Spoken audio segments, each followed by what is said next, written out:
Tout de suite, le journal.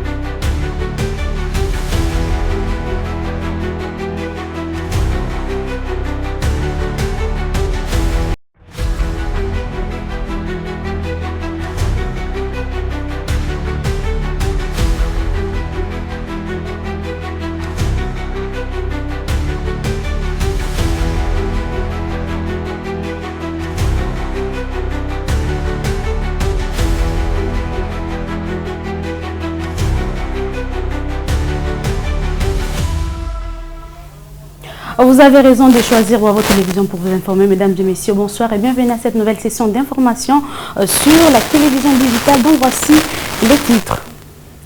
À la une de l'actualité tenue du 2 au 5 mars 2026 à Kinshasa, le Forum national des affaires coutumières s'est clôturé ce vendredi avec une note de satisfaction des participants. Le gouvernement congolais a à cette occasion renforcé les dialogues avec les autorités traditionnelles. Et puis, l'actualité, c'est aussi un invité dans ce journal, le professeur Crispin Kakwaka, cofondateur de l'Union pour la démocratie et le progrès social. Avec lui, nous allons décrypter les enjeux politiques de la République démocratique du Congo.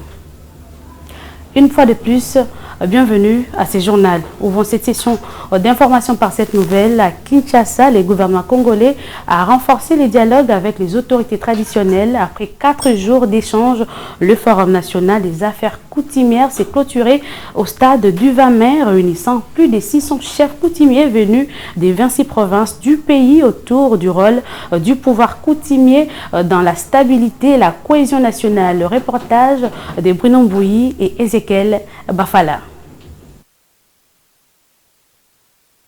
À Kinshasa, le Forum national des affaires coutumières s'est clôturé le jeudi 5 mars 2026 au stade du 20 mai. La cérémonie a été présidée par la Première ministre et chef du gouvernement Judith Suminwa Tuluka en présence du vice-premier ministre de l'Intérieur Jacquemain Chabani Luko. Sur ce sentiment d'espoir et de fraternité qu'au nom de son Excellence Monsieur le Président de la République, chef de l'État, je déclare close la première édition du Forum national des affaires coutumières tenues à Kinshasa. Le VPM de l'Intérieur a salué l'engagement du président Félix Tshisekedi pour la restauration du pouvoir coutumier, considéré comme le socle de la nation congolaise. Que nous avons ici l'occasion de remercier Monsieur le Président de la République, chef de l'État, Félix Antoine Tshisekedi, qui nous répète chaque jour qu'il estime que les chefs coutumiers sont ses collaborateurs privilégiés. Pendant 4 jours, plus de 600 chefs coutumiers venus des 26 provinces ont échangé sur les renforcements de l'autorité traditionnelle afin de consolider la stabilité, la sécurité et la cohésion de communautés. Présent à la cérémonie de clôture, le gouverneur de la Mongala, Jean-Paul Makaka, a salué cette initiative tout en réitérant le soutien indéfectible de la population de la Mongala au chef de l'État. Nous avons la joie de participer et nous exprimons notre sentiment de satisfaction.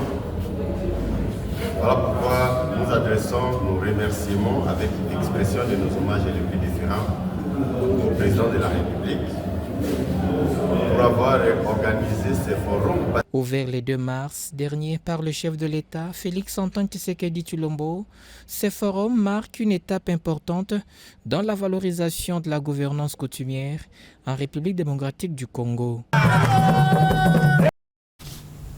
Et puis, les corps diplomatiques accrédités en République démocratique du Congo s'est dit prêt à accompagner le ministre délégué de la Défense chargé des anciens combattants et les Intambwe dans le processus des désarmements, démobilisation et réinsertion sociale des ex-miliciens et anciens militaires. Cette volonté a été exprimée à Kinshasa lors d'une rencontre tenue jeudi avec les partenaires internationaux, un élément des Juvenal Lundissa rendu par Précis Mbenza. Regardez.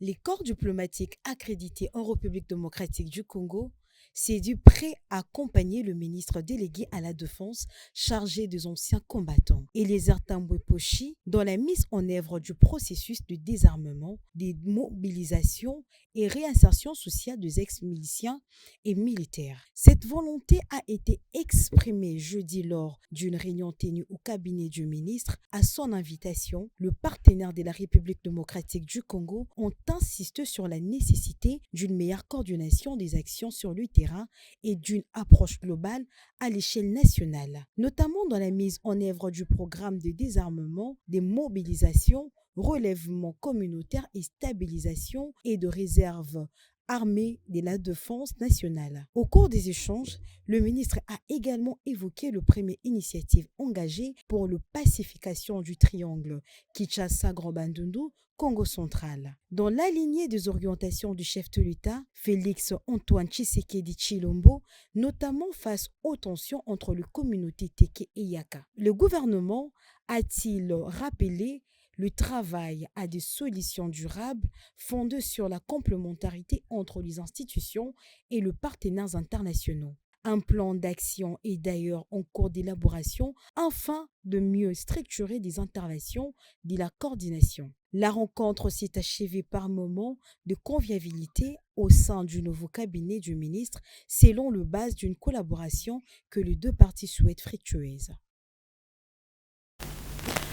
Et puis, à quelques jours de la rentrée parlementaire, le bureau de la Chambre basse du Parlement congolais a engagé des consultations avec certains membres du gouvernement au cœur des échanges, l'exécution du budget de l'État, la mobilisation des recettes et la nécessité d'assurer une meilleure fluidité et d'aider la dépense publique. Gaston Bouy pour plus de précisions. Le président de l'Assemblée nationale, Aimé Boji Sangara, entouré de membres du bureau, a reçu plusieurs responsables gouvernementaux impliqués dans la gestion budgétaire du pays. Parmi eux, le vice-premier ministre, ministre du budget, Adolphe Muzito, ainsi que la vice-ministre des Finances, Grace Yamba. Ces échanges ont permis d'évaluer l'exécution du budget au cours du premier trimestre de l'année, une étape importante pour identifier les tendances en matière de mobilisation de recettes et de gestion des dépenses publiques. Selon le rapporteur de l'Assemblée nationale, Jacques Njoli, cette démarche s'inscrit dans le rôle de contrôle budgétaire que doit exercer les parlements. Le président de l'Assemblée nationale a commencé une série de consultations en vue de préparer la rentrée parlementaire que nous voulons à la fois sereine mais surtout productive. Nous avons eu une réunion avec les membres du gouvernement qui sont impliqués dans l'exécution du budget de la République. Il était donc question de faire le point pour savoir, pour ces premiers trimestres, quelles sont les tendances fortes de l'exécution du budget, aussi bien en dépenses et en recettes. Nous avons donc reçu les informations du ministre du Budget et du ministre des Finances. Nous avons aussi transmis à ces deux membres du gouvernement les attentes de l'Assemblée. Nous avons rappelé que notre devoir en tant qu'autorité budgétaire nous impose d'abord à ce que les règles fixées dans la loi des finances publiques soient respectées. C'est ainsi que nous avons demandé au ministre du Budget de se préparer pour nous présenter et lors du débat sur l'orientation budgétaire, les axes majeurs qui vont sous-tendre le budget de 2026-2027. Autre annonce importante, l'examen de la loi portant reddition des comptes sera désormais avancé. Il n'interviendra plus en septembre, mais au plus tard, le 15 mai, afin de permettre au Parlement d'exercer un contrôle plus rapproché sur l'exécution du budget, explique le rapporteur de l'Assemblée nationale. À travers ces consultations, le bureau de l'Assemblée nationale entend préparer activement la prochaine rentrée parlementaire. Un avant-projet de calendrier des travaux est déjà en cours d'élaboration, en concertation avec les gouvernements pour garantir des débats efficaces et apaisés au sein de la Chambre basse du Parlement congolais. Je l'ai dit à l'ouverture de ces journaux, le professeur Crispin Kakwaka, cofondateur de l'UDPS, c'est lui notre invité dès ce soir. Il revient sur les enjeux politiques majeurs, la Constitution, les réactions de la position de Monseigneur Kassenda, la nomination de James Swang à la tête de la MONUSCO, des sanctions contre certains officiers rwandais et la tenue des élections en 2026 dans un contexte sécuritaire complexe. Professeur, bonsoir et bienvenue à Bravo Télévision. Bonsoir, madame. Déjà d'entrée de jeu, professeur, pour commencer, vous le savez certainement, l'autorité morale de l'AFDC, Modeste Bahati Lukwebo, estime que la RDC n'a pas un problème de texte, mais plutôt de personnes ou des hommes. Quelle est la réaction de l'UDPS quant à ce? Oui, réaction de l'UDPS. Le professeur Bahati, c'est un homme d'État. Nous sommes en démocratie, il peut se permettre de dire n'importe quoi, mais alors dans le contexte, et qui n'est pas tout à fait normal, parce qu'il fait partie de responsable de l'Union sacrée. Donc, il ne pouvait pas se permettre de dire n'importe quoi. Et souvenez-vous que le président de l'Assemblée de l'époque, Mbosso Nkodia, avait dit autrefois que les amis, il faut quitter il faut que vous faites partie des groupes armés. Il faut quitter les groupes armés. Maintenant, les choses commencent à s'éclaircir. Donc, la position de Bahati Lukwebo, selon vous, vous cadre de l'UDPS, vous estimez que Bahati Lukwebo fait partie des groupes armés? Vous savez, quand quelqu'un veut se faire voir lui-même, c'est parce que c'est de lui-même qu'il arrive à montrer qu'il faisait partie de ce groupe armé. Mais professeur, vous avez dit au début de vos propos que nous sommes en démocratie. Ouais. Cela veut dire qu'il y aura toujours diversité par rapport à nos pensées. Mais comment est-ce que vous vous contredisez encore disant que non? Là, c'est une façon, ce sont vos propos, c'est une façon de les condamner directement. Je ne me dédie pas de ce que j'ai dit, mais le professeur Bahati, bien que nous sommes en démocratie, mais il fait partie de l'impérium, de l'Union sacrée. Donc, il doit être du côté du président de la République. Quand on fait partie de la présidence de l'Union sacrée, cela veut dire que vous ne pouvez pas émettre quand même votre avis par rapport à l'actualité. Avec des gens qui tuent? Est-ce que vous êtes dans la... Est-ce qu'il il est du côté de ces cultures ou il a parlé juste qu'il n'y avait pas un problème d'homme, mais plus un problème de texte en RDC, mais plutôt un problème d'homme? Alors de quel homme parle-t-il? Mais ce sont les hommes politiques, bien sûr, n'est-ce pas? Vous comprenez que lui qui fait partie de ces hommes-là, il doit avoir un langage qui cadre mieux avec la vision du président de la République. Et professeur, vous le savez certainement, aujourd'hui, la MONUSCO a un nouveau leader qui a été nommé par le secrétaire général. Comme vous le savez, il s'agit bel et bien de James Swan comme représentant du secrétaire général en RDC et dans un contexte sécuritaire et politique sensible et quelles sont les attentes du pays, surtout que l'insécurité persiste à l'est du pays. D'abord, je félicite et je remercie le gouvernement américain de pouvoir envoyer Swan comme représentant de la MONUSCO. Et vous en douterez, avec sa présence, beaucoup de choses vont changer dans ce pays. Est-ce que vous, je ne sais pas, vous le connaissez personnellement, vous avez entendu parler de lui?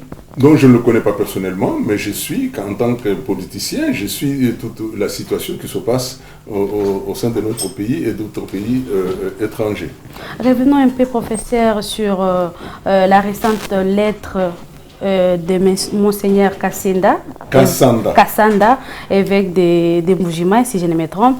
Il a eu à prendre position par rapport aux enjeux de l'ère. Il a dit par rapport aux élections à venir, qui a suscité beaucoup de réactions au sein de l'opinion, mais aussi il a parlé de sécurité. Pourquoi la Senko ne condamne pas? Vous, de l'IDPS, qu'est-ce que vous pensez? Monseigneur Kassanda n'avait pas d'intérêt de pouvoir mettre ça sur le plan public, mais c'était dans leur organisation, lors du 63e forum de la Senko. Mais ça fuitait. Comme ça fuitait, c'est pour cela que ça attire l'attention de beaucoup de nos compatriotes. Mais sinon, il n'a fait que dire la vérité. Donc tout ce qu'il a à écrire dans cette lettre, ce n'est que la vérité selon la position. Si vous avez eu l'occasion de lire la lettre, vous comprendrez qu'il s'adressait à ses pairs pour les faire voir les dérives qu'ils commettent et comment il propose aussi des solutions dans cette lettre-là. Mais il a plu à quelqu'un d'autre de sortir la lettre sur le plan public. Et vous comprenez que nous qui avons eu l'occasion de lire la lettre, il n'a dit que de vérité et de vérité pour que leur institution puisse s'amender. Et aujourd'hui, les États-Unis d'Amérique ont, vous le savez certainement, ils ont condamné les autorités, surtout les officiers de l'armée rwandaise, mais aussi les quelques autorités du Rwanda. Quel est l'avantage ou les sanctions imposées par ces officiers? Ce sont des avancées de notre côté ou qu'est-ce que nous pouvons attendre de ces sanctions-là? Oui, d'abord, ça fait partie de la diplomatie que j'ai appelée toujours diplomatie de combat du président de la République, Félix-Antoine Tshisekedi, et qui a fait en sorte qu'il y ait des sanctions, et que le Rwanda puisse être sanctionné. Et on a commencé avec les autorités militaires.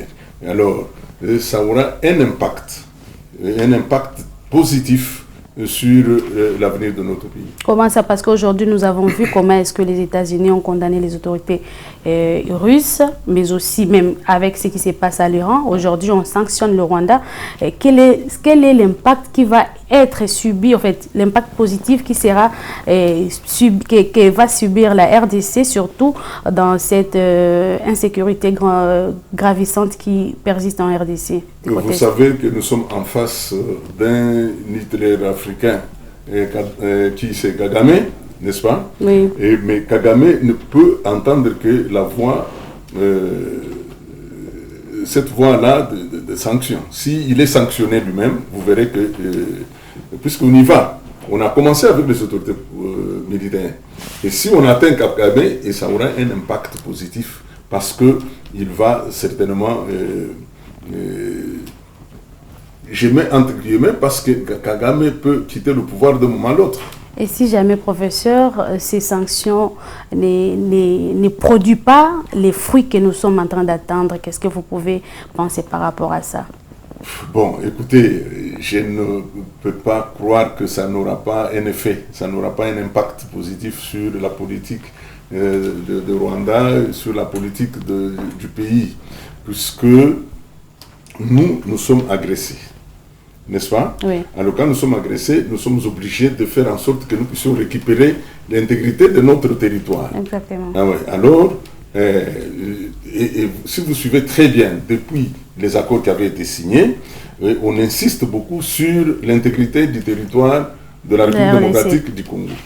Donc, ça aura un impact positif. Voilà, pour finir, professeur.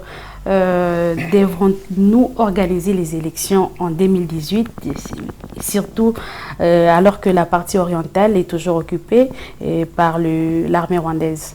Voilà, donc une raison de plus de ne pas organiser les élections en 2028, parce qu'il faudra d'abord que nous puissions récupérer la partie, donc nos deux provinces qui sont entre les mains du Rwanda avec ses supplétifs M23, n'est-ce pas?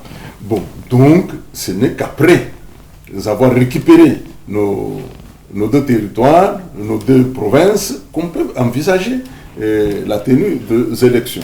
Et ne pensez-vous pas que les dialogues, c'est l'une des voies meilleures qui pourrait faciliter cette façon de faire pour qu'on puisse récupérer également cette partie du pays? Je vous pose la question. Le dialogue avec qui? Mais avec l'opposition, bien sûr. Quelle opposition? Avec tout, en fait, pas seulement l'opposition, mais tous les acteurs majeurs qui font... Les parties prenantes. Qui fait à ce que pour que l'on puisse participer, pour qu'on puisse développer les pays. Mais pas avec ceux qui ont tué, pas avec ceux qui ont touché du sang. Et vous croyez-vous que l'opposition non armée, si vous faites les dialogues avec l'opposition non armée, il y aura une solution adéquate? D'abord, les gens parlent beaucoup de dialogue. Nous allons dialoguer pour faire quoi? Il faut d'abord définir le cadre de ce dialogue. Quels sont les problèmes qui s'opposent et qui peuvent nous avancer à faire le dialogue? Vous voyez, n'est-ce pas? Identifions d'abord le problème. Pour le moment, tous les Congolais, nous devons nous mettre ensemble pour l'intégrité de notre pays. Ce n'est qu'après qu'on peut envisager s'il y a problème, pour qu'on puisse dialoguer. Les dialogues, nous en avons eu. Nous en avons eu. Depuis Sen-City, la conférence nationale souveraine. Donc, tous ces dialogues n'ont jamais apporté quelque chose de positif dans le pays. Plutôt le positionnement. Les gens cherchent leur positionnement. Voilà, merci beaucoup professeur Kakwaka, merci d'avoir répondu favorablement à notre invitation. C'est moi qui vous remercie. Je rappelle madame. que vous êtes cadre et cofondateur de l'UDPS. Merci madame. Autre chose à présent, des retards dans le paiement des salaires des agents et fonctionnaires sont observés. La réunion des conjonctures économiques tenue à la primature a mis en lumière des tensions sur la trésorerie accentuées par le poids de la masse salariale ainsi par les dépenses sécuritaires et humanitaires. Le gouvernement annonce des mesures pour rétablir les rythmes normaux des paiements. Propos recueillis par Gaston Bouy. Aujourd'hui, plus particulièrement, nous nous sommes appesantis sur la situation des finances publiques qui a besoin de mesures fortes visant à renforcer les recettes, mais également à mieux contrôler les dépenses de manière à faciliter la régularisation de la paye de salaire. Parce que vous aurez noté qu'il y a eu quelques décalages dans la paye des salaires des fonctionnaires. Et pour le moment, le gouvernement envisage une série de mesures qui ont été présentées par M. le ministre des Finances pour améliorer la mobilisation des recettes, mais également en sus de l'instruction du président de la République portant sur l'audit de l'état liquidatif de la paye. Nous avons convenu des mesures urgentes à prendre de manière à soulager la trésorerie de l'État. Mais nous avons également regardé... Les officiers militaires et policiers de la RDC ont participé à un atelier de réflexion destiné à adapter le mécanisme de la Caisse nationale de sécurité sociale des agents publics de l'État ont spécifié de leur métier afin de faciliter leur accès aux prestations sociales. Suivez. Dans l'optique de la mise en place des mécanismes de gestion des prestations sociales au profit des policiers et militaires par la SENSAP, les experts de l'armée, de la police et de la Caisse nationale des sécurités sociales des agents publics de l'État vont réfléchir en marge de l'atelier de haut niveau lancé le jeudi 5 février 2026 par les vice-premiers ministres Jacquemain Chabani, Guy Kabongo et Jean-Pierre Liaou, respectivement en charge de l'intérieur, de la défense et de la fonction publique à l'hôtel Béatrice dans la commune de la Gombe.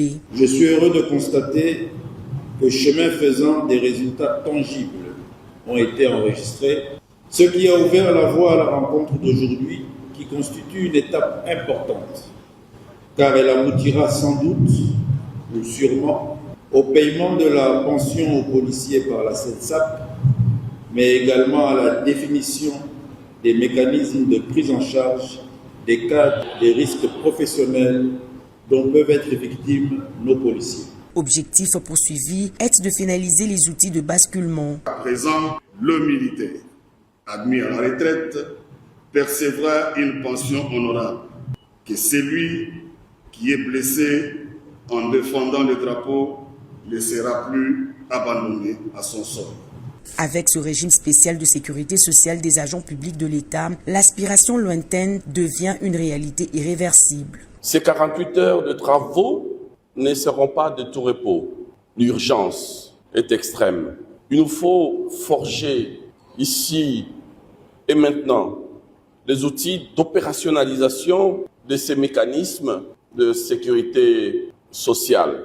Les recommandations de ces assises devront insuffler une nouvelle dynamique dans la prise en charge immédiate du personnel militaire ainsi que leur immatriculation.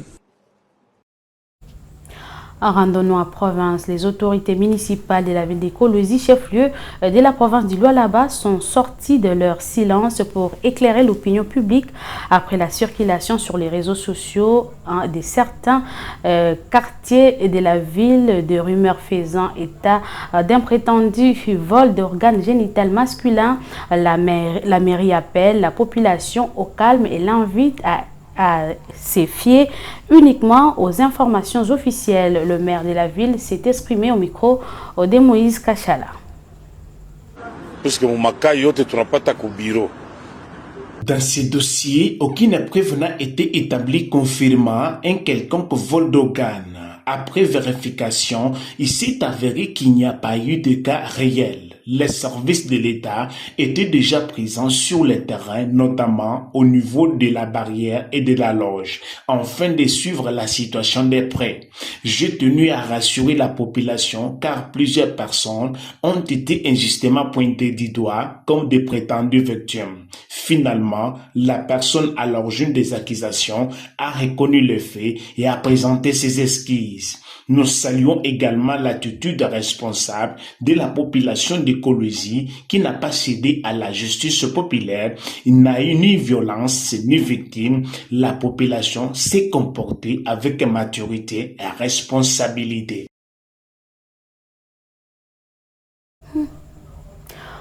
Découverte en République démocratique du Congo, les safou fait son grand retour. En ces moments, la célèbre prune violet est partout et devient le fruit préféré de nos repas anxieux et savoureux. Il est le cadeau de la nature qui marque cette saison. Précis Mbeza nous fait le point dans ses papiers. On l'appelle le beurre d'Afrique et ce n'est pas pour rien. Sa chair onctueuse et fondante nous apporte de l'énergie et la force de notre terre. C'est un véritable allié pour notre santé, riche en bons lipides, en vitamine C et E, mais aussi en minéraux essentiels comme le potassium. Il renforce notre corps et nous donne de la vigueur. C'est le compagnon fidèle de notre chikwang et de notre pain frais. Un plaisir simple qui ne demande pas grand-chose pour être aimé. Comme on le dit chez nous, pour souligner sa valeur, les safous ne trichent pas. Ils nourrissent celui qui les respecte. C'est la preuve que notre nature est généreuse. En cette période, il n'est pas seulement un aliment, il est une fête pour nos papilles, un cadeau précieux venu de nos provinces, qui nous rappelle chaque année que les meilleures saveurs sont souvent celles qui poussent juste à côté de chez nous. Profitons-en tant qu'il est là. Car lui Safou est une star qui ne reste jamais très longtemps sur scène.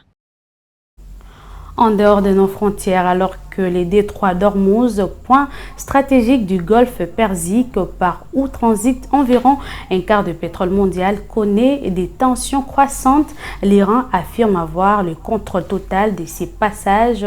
Cette déclaration intervient dans un contexte de crise majeure entre Téhéran, les États-Unis d'Amérique et Israël, alimentant l'énergie, le marché énergétique et des pays défendant du trafic maritime dans la région. Suivez.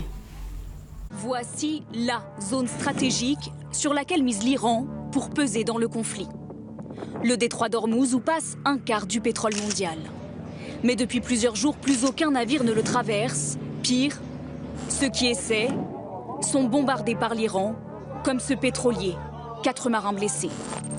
Le dernier ce midi, le Seyfin Prestige stoppé net, touché par un projectile. Les gardiens de la Révolution affirment avoir le contrôle total du détroit. Le détroit est fermé. Si quiconque souhaite le traverser, nous incendierons leur navire. Réelle menace, l'Iran peut-il vraiment maîtriser ce détroit de 50 km de large, dont 10 réellement navigables? Selon un rapport du Congrès américain, le pays des mollahs a en tout cas les moyens de le déstabiliser. Grâce à des mines sous-marines, des vedettes rapides chargées de missiles, d'autres missiles tirés depuis la terre, ou encore des drones. Mais pour les spécialistes de la défense, impossible pour l'Iran de bloquer réellement le détroit. Il faut être clair, aujourd'hui la marine iranienne, elle est totalement anéantie. Il y a encore une frégate qui a été détruite aujourd'hui. Leurs sous-marins certainement ne peuvent plus bouger sans être détectés. Donc ils n'auront jamais la maîtrise de la zone. Par contre, leur capacité à être une nuisance pour la libre navigation dans le détroit d'Ormuz, ça c'est une réalité. Selon le rapport américain, le désarmement de la zone pourrait être long. Un tel effort prendrait probablement un certain temps, des jours, des semaines, voire des mois. En particulier si un grand nombre de mines iraniennes devaient être retirées du Golfe. Cet après-midi, les Américains ont commencé à répliquer. Ils ont visé ce navire de la flotte iranienne. Donald Trump promet même d'escorter les pétroliers bloqués pour rétablir le commerce dans le détroit d'Ormuz le plus rapidement possible. C'est avec cette page internationale qui se referme ce journal, mesdames et messieurs. Si vous nous avez pris à court des diffusions, voici les rappels des titres. Tenu du 2 au 5 mars 2026 à Kinshasa, le Forum national des affaires coutumières s'est clôturé ce vendredi avec une note de satisfaction des participants. Le gouvernement congolais a à cette occasion renforcé les dialogues avec les autorités traditionnelles. Ainsi s'achève cette session d'information du journal. Merci à vous de nous avoir suivis. Bon suite des programmes sur nos antennes. L'information reste en continu sur toutes nos plateformes numériques. Au revoir et bonsoir chez vous.